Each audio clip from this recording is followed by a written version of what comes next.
Hello students, कैसे हैं आप सभी। स्वागत है आप सभी का मेरे चैनल एसएससी प्रिपरेशन क्लास में। दोस्तों, आज हम पढ़ेंगे प्रस्तावना उद्देश्य का।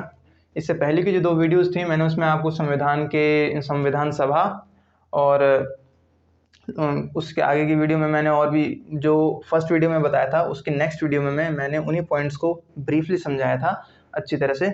आई होप आप सभी को अच्छे से समझ में आ गया होगा। आज हम पढ़ेंगे प्रस्तावना उद्देश्य का। प्रस्तावना सबसे पहले स्टार्ट करने से पहले मैं इस चैप्टर के बारे में कुछ बता देता हूँ। अगर आप इस चैप्टर को अच्छे से समझ लेते हैं तो आप बहुत सारे ऑब्जेक्टिव्स को अच्छी तरह से क्लियर कर सकते हैं। ठीक है, तो स्टार्ट करते हैं प्रस्तावना यानी उद्देश्य का। प्रस्तावना होती क्या है? प्रस्तावना होती है भारतीय संविधान के जो मूल आदर्श थे उन्हें प्रस्तावना के माध्यम से संविधान में समाहित किया गया था। उसी को हम प्रस्तावना कहते हैं। और ये जो शब्द है हमारा प्रस्तावना, इसको इंग्लिश में हम प्रीएम्बल बोलते हैं। ठीक है, प्रीएम्बल। और प्रस्तावना को हिंदी में दूसरे शब्दों में हम उद्देश्य का भी बोल सकते हैं। इसे उद्देश्य का क्यों बोला जाता है? तो इसका कारण है कि 13 दिसंबर 1946 में जब 13 दिसंबर 1946 में संविधान सभा में जब पंडित जवाहरलाल नेहरू ने एक उद्देश्य प्रस्ताव पेश किया था, उसमें ये लिखा हुआ था कि भारत का जो संविधान है वो किस प्रकार से बनना चाहिए, किस तरह से उसे बनाकर तैयार करना है। एक संविधान सभा का मुख्य लक्ष्य ये था कि एक ऐसा संविधान बनाकर तैयार किया जाए जिसका विखंडन आसानी से न किया जा सके और जो चिरकाल तक यानी लंबे समय तक चलता रहे। इसीलिए पंडित जवाहरलाल नेहरू, ये प्रधानमंत्री थे उस समय, 13 दिसंबर 1946 को इन्होंने एक प्रस्ताव पेश किया था। इसीलिए इस प्रस्तावना को हम उद्देश्य का भी कहते हैं। ठीक है, प्रस्तावना को उद्देश्य का इसी कारण की वजह से कहते हैं क्योंकि पंडित जवाहरलाल नेहरू ने 13 दिसंबर 1946 को एक उद्देश्य प्रस्ताव जो है वो पेश किया था। ठीक है, अब इसके नेक्स्ट पॉइंट की तरफ आते हैं। नीचे है हमारा अमेरिका और ऑस्ट्रेलिया। ये अमेरिका और ऑस्ट्रेलिया मैंने क्यों लिखा है? जैसा कि मैंने आपको पहली वीडियोस में बताया था कि भारत का संविधान जो है वो सबसे लंबा और लिखित संविधान है और इसमें आंतरिक और बाहरी दोनों स्रोत हैं। मतलब हमने कुछ अनुच्छेद अपने देश में बनाए हैं और कुछ अनुच्छेद हमने अलग अलग देशों से लिए हैं। ठीक है, जैसे हमारा ब्रिटेन हो गया, ब्रिटेन से हमने एकल नागरिकता ली है ना, और अमेरिका से हमने न्यायपालिका ली है। तो इसी तरह से अमेरिका और ऑस्ट्रेलिया, यहाँ पे मैंने 2 शब्द लिखे हुए हैं अमेरिका और ऑस्ट्रेलिया। मतलब ये जो प्रस्तावना है, प्रस्तावना का विचार हमने लिया था ऑस्ट्रेलिया के संविधान से। ठीक है, प्रस्तावना का विचार हमने लिया था ऑस्ट्रेलिया के संविधान से और इसकी जो भाषा है वो ली थी हमने अमेरिका से। ठीक है, प्रस्तावना का विचार हमने ऑस्ट्रेलिया से लिया था और इसकी भाषा ली थी हमने अमेरिका से कि इसकी भाषा कैसी होनी चाहिए, इसको किस प्रकार बनाकर तैयार करना है। और जब भारत का संविधान बन रहा था तो 26 नवंबर 1949 को ये बनकर तैयार हो गया और उसी दिन इसे अंगीकृत भी कर दिया गया था। ठीक है, अब मैंने यहाँ पे लिखा है कि ये हम भारत के लोग हैं। ये लाइन मैंने लिखी है, इसका मतलब क्या है? मतलब आप सभी को तो पता ही होगा कि जो संविधान होता है वो सबसे सर्वोच्च होता है और जो संविधान की शक्ति कहाँ किस में निहित होती है? तो वो संविधान की शक्ति निहित होती है भारत के लोगों में, यानी भारत की जनता में। ठीक है, अगर आपसे किसी क्वेश्चन में पूछा जाता है कि जो संविधान है, संविधान के स्रोत क्या हैं, संविधान के स्रोत हैं या फिर संविधान की शक्ति किस में निहित है, तो उसका उत्तर होगा जनता। ठीक है, हम भारत के लोग। 26 नवंबर 1949 में ये बनकर तैयार हुआ और उसी दिन इसे अंगीकृत भी कर दिया गया था। अब बात करते हैं थर्ड पॉइंट की, संशोधन। जब भारत का संविधान बनकर तैयार हो गया था, उसके बहुत टाइम बाद, यानी जब 42वां संविधान संशोधन था, ये जो संशोधन है इसका एक अलग चैप्टर पे मैं वीडियो बनाऊंगा उसमें मैं आपको कई सारे संशोधनों के बारे में बताऊंगा और अनुसूचियां भी हैं कि कौन सी अनुसूचियां कब जोड़ी गई और कौन सी अनुसूचियों में क्या क्या संशोधन किए गए थे, कौन कौन सी चीज़ें जोड़ी गई थी। तो ये जो संशोधन हुआ था, 42वां संशोधन 1976, इसमें 3 शब्द जोड़े गए थे: समाजवादी, पंथ निरपेक्ष और अखंडता। समाजवादी से मतलब है कि जो समाज के जो लोग हैं उन्हें समान दर्जा दिया जाएगा। ठीक है, समाजवादी और इसी से रिलेटेड एक वर्ड और है सामाजिक न्याय। ठीक है, वो मैं आपको अगले नेक्स्ट पॉइंट में समझाऊंगा जब मैं इसे रफ करूंगा। नेक्स्ट वर्ड है हमारा पंथ निरपेक्ष। पंथ निरपेक्ष, इसकी जगह पे आप धर्म निरपेक्ष भी लिख सकते हैं।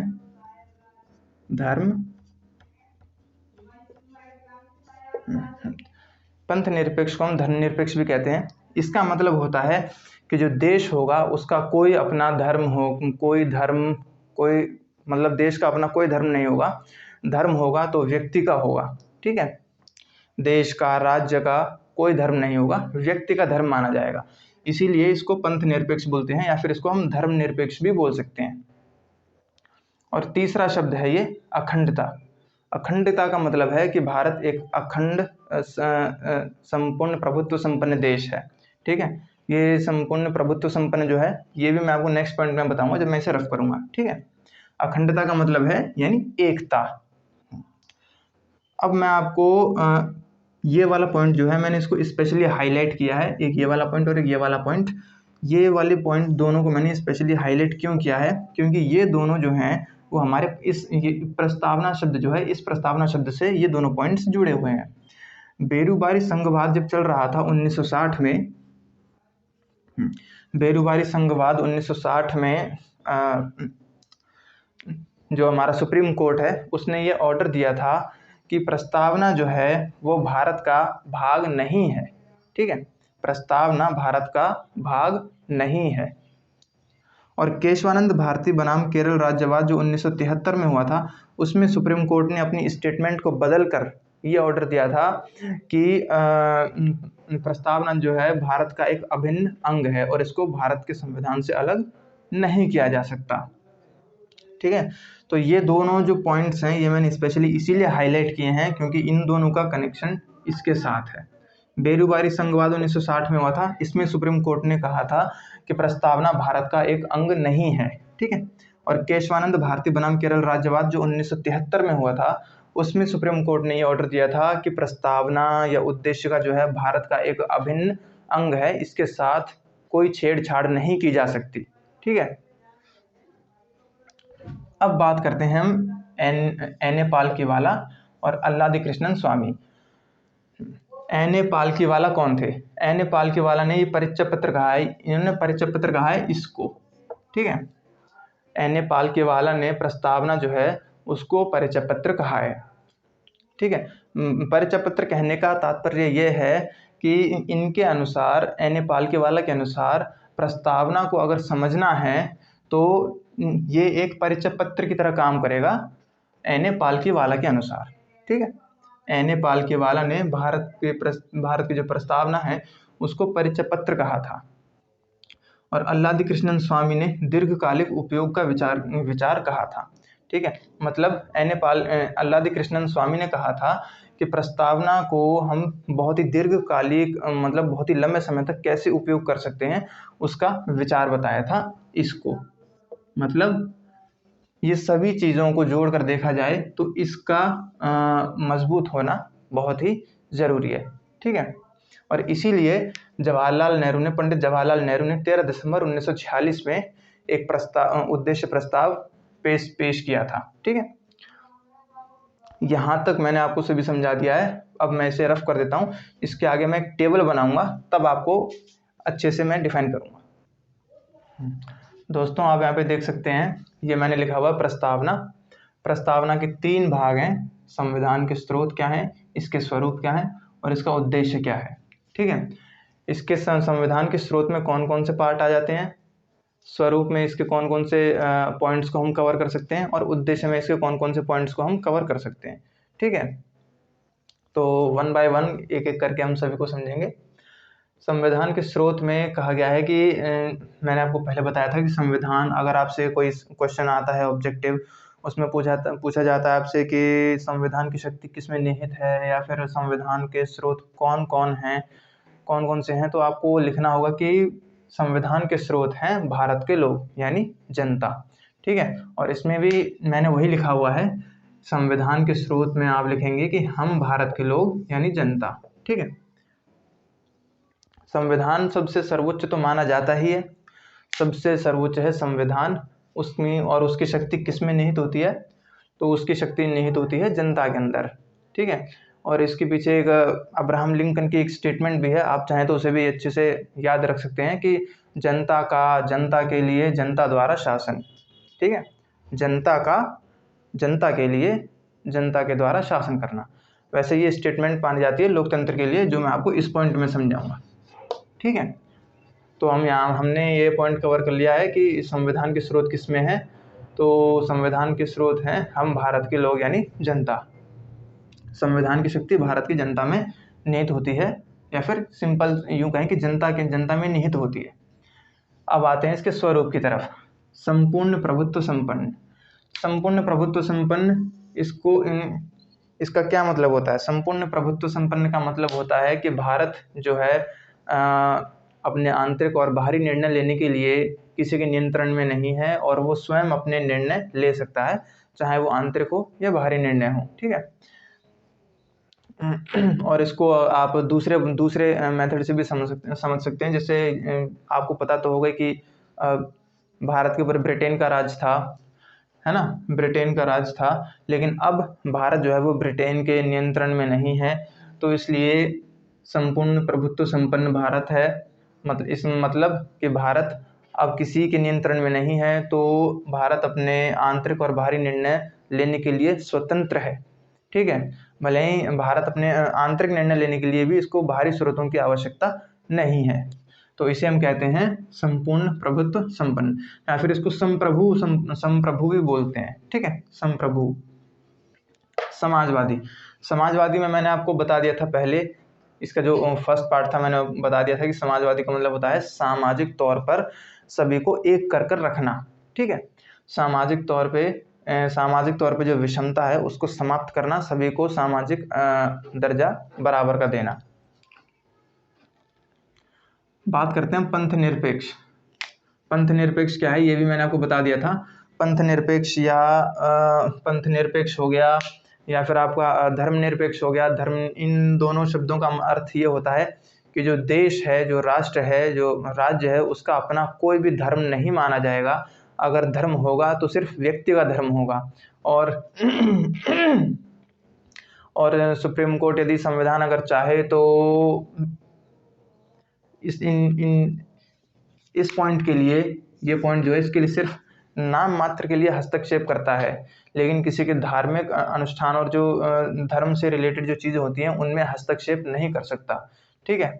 इसलिए कहा गया है कि भारत जो है एक धर्मनिरपेक्ष या पंथ निरपेक्ष देश है। मतलब भारत का मतलब देश का, राष्ट्र का या राज्य का अपना कोई भी धर्म नहीं होगा, धर्म होगा तो व्यक्ति का होगा, ठीक है। अब नेक्स्ट पॉइंट है हमारा लोकतंत्रात्मक। लोकतंत्रात्मक का क्या अर्थ है? लोकतंत्र का अर्थ है जनता का शासन, यानी जहाँ पे जनता शासन करती है, जनता शासन करती है, ठीक है। और इसके लिए आप चाहें तो जो स्टेटमेंट मैंने अभी बताया था कि अब्राहम लिंकन का स्टेटमेंट था कि जनता का, जनता के लिए, जनता के द्वारा शासन करना, उस स्टेटमेंट को आप इससे रिलेट करके याद रख सकते हैं, ठीक है। कौन सी स्टेटमेंट थी? जनता का, जनता के लिए, जनता के द्वारा शासन करना, ठीक है। लोकतंत्र का भी अर्थ वही होता है कि जहाँ पे लोकतंत्र का अर्थ होता है जहाँ पे जनता अपना प्रतिनिधि स्वयं चुनती है, भले ही वो प्रत्यक्ष रूप से हो या अप्रत्यक्ष रूप से हो, ठीक है। लोकतंत्र का अर्थ होता है जनता का शासन। अब बात करते हैं गणराज्य या गणतंत्र। ये जो गणराज्य या गणतंत्र है, इससे रिलेटेड एक शब्द और होता है, उसको बोलते हैं राजतंत्र। राजतंत्र। पहले भारत में ये चलता था, लेकिन अब भारत में वर्तमान समय में ये चल रहा है, और या फिर ये चल रहा है, और जब ये चलता है तो इसी के थ्रू ये बनता है, ठीक है। इन दोनों गणतंत्र और राजतंत्र में फर्क क्या है? राजतंत्र का मतलब होता है कि पद जो है वो कोई भी पद हो, मतलब जो पद हैं वो वंशानुगत होंगे, मतलब यानी जैसे कोई राजा है तो राजा का बेटा ही देश का राजा बनेगा, ठीक है। राजा का बेटा ही राजा बनेगा, उसे कहते हैं हम राजतंत्र। और गणतंत्र का मतलब होता है कि भारत मतलब देश में या राष्ट्र में कोई भी व्यक्ति, कैसा भी व्यक्ति हो, वो कहीं से भी हो, उसका जाति धर्म कुछ नहीं देखा जाएगा, वो कोई भी सर्वोच्च पद पर नियुक्त किया जा सकता है। ठीक है, इसमें सबको बराबर का अधिकार दिया जाता है। ठीक है, और इसको हम एक तरह से और समझ सकते हैं कि गणतंत्र का अर्थ होता है कि पद कोई भी पद हो वो वंशानुगत नहीं होगा, भले ही वो प्रत्यक्ष रूप से चुना जाए या अप्रत्यक्ष रूप से चुना जाए। ठीक है, तो इसे हम गणतंत्र बोलते हैं और इसको हम राजतंत्र बोलते हैं। वर्तमान समय में ये नहीं है भारत में और ये है। ठीक है, अब बात करते हैं उद्देश्य की। उद्देश्य में क्या क्या आ जाता है? उद्देश्य में सबसे पहले बात करते हैं हम न्याय की। भारत में सामाजिक न्याय है और राजनीतिक न्याय है, ये नहीं है। ठीक है, अगर इस पॉइंट को देखा जाए तो ये नहीं है। ये क्यों नहीं है? क्योंकि भारत एक पंथ निरपेक्ष देश है, पंथ निरपेक्ष है, धर्म निरपेक्ष है। ठीक है, सुप्रीम कोर्ट किसी के किसी के धर्मों के मामले में कोई हस्तक्षेप नहीं कर सकता। ठीक है, ये मैंने आपको पंथ इस वाले पॉइंट में मैंने बता दिया था। सामाजिक न्याय पे मैंने बता दिया था कि कोई जाति के आधार पर, लिंग के आधार पर कोई भी भेदभाव नहीं किया जाएगा, सबको सामाजिक तौर से बराबर समझा जाएगा। ऊंच नीच भेदभाव, काला गोरा, जाति के ऊपर, धर्म के ऊपर किसी के साथ भी भेदभाव नहीं किया जाएगा। तो इसको हम कहते हैं सामाजिक। ठीक है, सामाजिक न्याय। ठीक है, अब बात करते हैं हम राजनीतिक की। राजनीतिक ये वाला पॉइंट कहीं ना कहीं इस वाले पॉइंट से रिलेट करता है, क्योंकि इन दोनों में ये दोनों लगभग सेम है। राजनीतिक का मतलब है कि देश में, राष्ट्र में जो भी जितने भी व्यक्ति हैं, कोई भी जाति, धर्म, लिंग, काला गोरा, कोई भी कैसा भी हो, राजनीतिक न्याय सबको बराबर मिलेगा। मतलब राजनीतिक विषमता जो है उसको समाप्त करना है। ठीक है, सभी को राजनीति के अंदर लेके आना है, एक टाइप से हम इसको बोल सकते हैं। अब है स्वतंत्रता और ये जो समता है इसको हम बोलते हैं समानता। स्वतंत्रता का मतलब है कि व्यक्ति की स्वतंत्रता है। क्योंकि यदि व्यक्ति स्वतंत्र होगा, व्यक्ति अपना विकास करेगा, तभी देश का विकास अच्छे से हो पाएगा। ठीक है, और समानता मतलब सभी को बराबर का अधिकार दिया जाएगा। काला गोरा, लिंग, जाति, धर्म के आधार पर उसके साथ कोई भी भेदभाव नहीं किया जा सकता। व्यक्ति की गरिमा में है कि भारत में जो लोग हैं उन सभी को ऊंची शान के साथ जीने का अधिकार है, उनके साथ भेदभाव नहीं किया जा सकता। ठीक है, राष्ट्र की लोकता एवं अखंडता और बंधुता। राष्ट्र की लोकता और अखंडता मतलब है देश को एक कर रखना। ठीक है, तो दोस्तों ये था हमारा आज का चैप्टर। ये मैंने प्रस्तावना के ये कुछ इंपॉर्टेंट पॉइंट मैंने आपको बताए। अगर आपको ये वीडियो अच्छी लगी हो, मेरा तरीका समझ में आया हो, तो प्लीज़ वीडियो को लाइक करें, शेयर करें और सब्सक्राइब करें। मिलेंगे नेक्स्ट क्लास में, तब तक के लिए थैंक यू।